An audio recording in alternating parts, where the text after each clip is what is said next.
مرحبا بكم متابعي قناة حكاية مسلسل.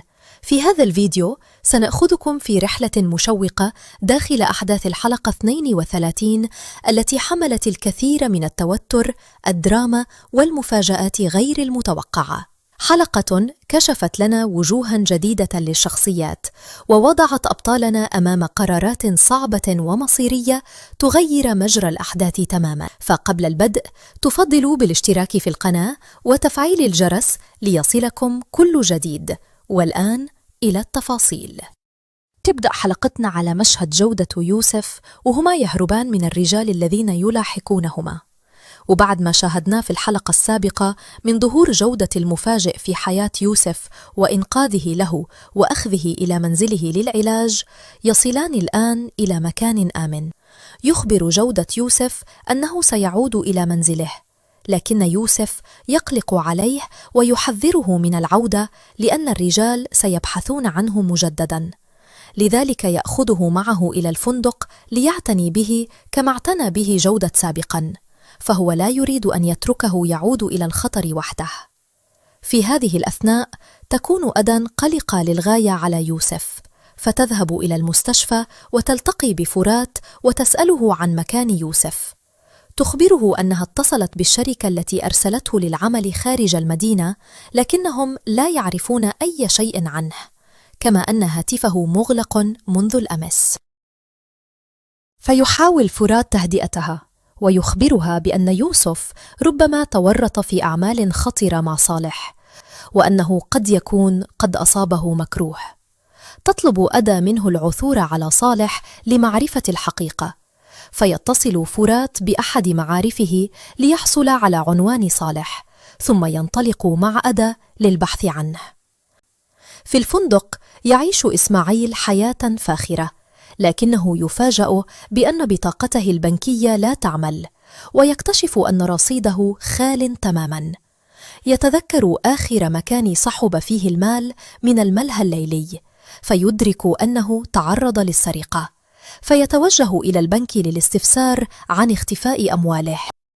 يوسف وجودة يصلان إلى محطة الحافلات، وهناك ينظر يوسف إلى المقاعد ويتذكر لقاءاته السابقة مع آدا، فيحزن كثيرا.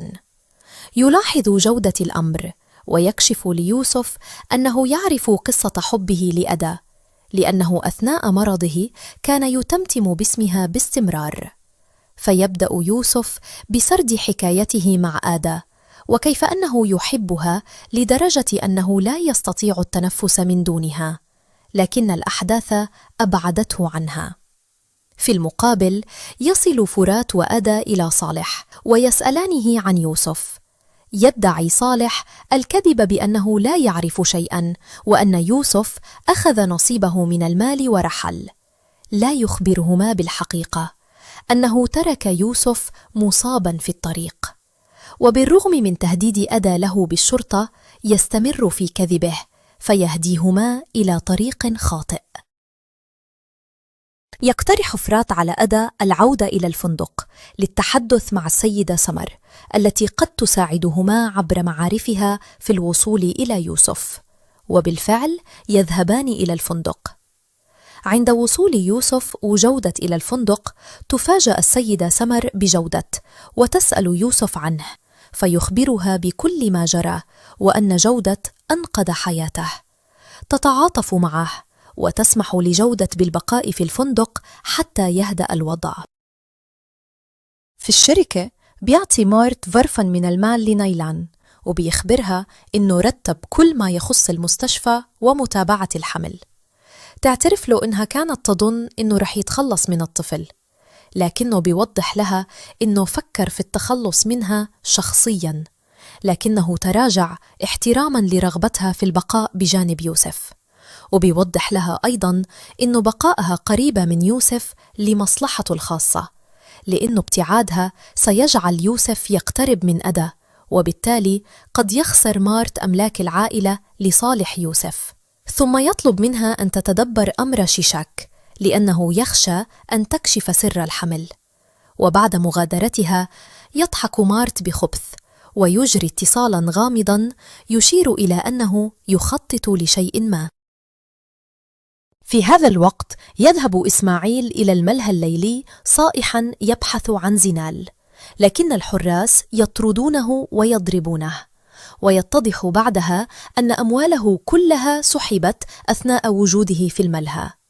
روزجار من جهته يتصل بأدا ويسألها عن حالها، فتخبره بقلقها الشديد على يوسف. يطمئنها ويحاول رفع معنوياتها، لكنه في داخله يشعر بالخوف عليها وحبه لها. وفجأة تفاجأ أدا بيوسف أمامها، لا تصدق عينيها وتنهار بالبكاء، ويوسف كذلك. يركضان نحو بعضهما، وفي هذه اللحظة يزداد حزن روزجار، لأنه يدرك أن قلب أدا ما زال ليوسف. تسأله آدا لماذا غاب عنها، لكنه لا يستطيع الإجابة، لأنه يتذكر كلام روزجار له بأن يبتعد عنها حفاظاً على حياتها ومستقبلها، خاصة أنها تعتقد أن الطفل الذي ينتظره من نايلان سيكون عائقاً كبيراً بينهما. عندما ترى نايلان آدا قريبة من يوسف تشتعل غيرة وتصيح في وجهها مطالبة إياها بالابتعاد عن والد طفلها. تشعر آدا بالذنب وتبتعد، بينما يبقى يوسف ممزقاً بين قلبه وبين واجبه تجاه الطفل الذي يظن أنه ابنه. السيدة سمر تتشاجر مع نايلان وتخبرها أنها تدمر حياة يوسف، فيشير إلى أن السيدة سمر ليست أماً، مما يكسر قلب الأخيرة.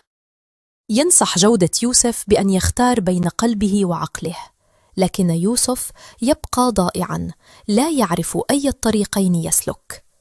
أما أدا فتذهب مع روزجار إلى الشاطئ وتبكي بحرقة، وتشعر أن القرار الصحيح هو الابتعاد عن يوسف.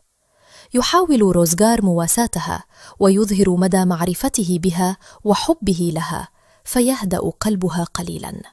وفي مفاجأة لطيفة يعطيها روزجار كتاباً خاصاً بمواد الجامعة لتساعدها على الاستمرار في حياتها والدراسة، فتشكره من قلبها. يعود الرجلان إلى الفندق، وترى نايلان أدا قريبة من روزجار، فتفرح ظناً أنها ابتعدت نهائياً عن يوسف.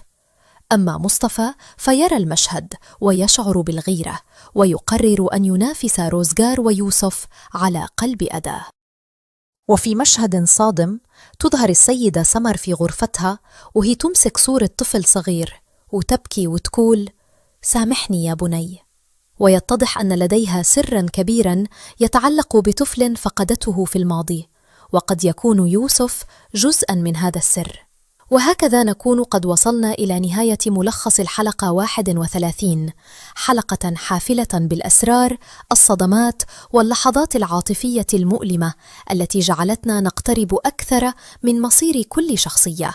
هل ستستطيع أدا الابتعاد عن يوسف فعلاً؟ وما سر السيدة سمر؟ وهل سينجح مارت في مخططاته الخبيثة ضد أبطالنا؟ شاركونا توقعاتكم في التعليقات، ولا تنسوا دعمنا عبر الاشتراك في قناة حكاية مسلسل وتفعيل الجرس ليصلكم كل جديد من الملخصات الحصرية. إلى أن نلتقي في ملخص الحلقة القادمة، دمتم بخير.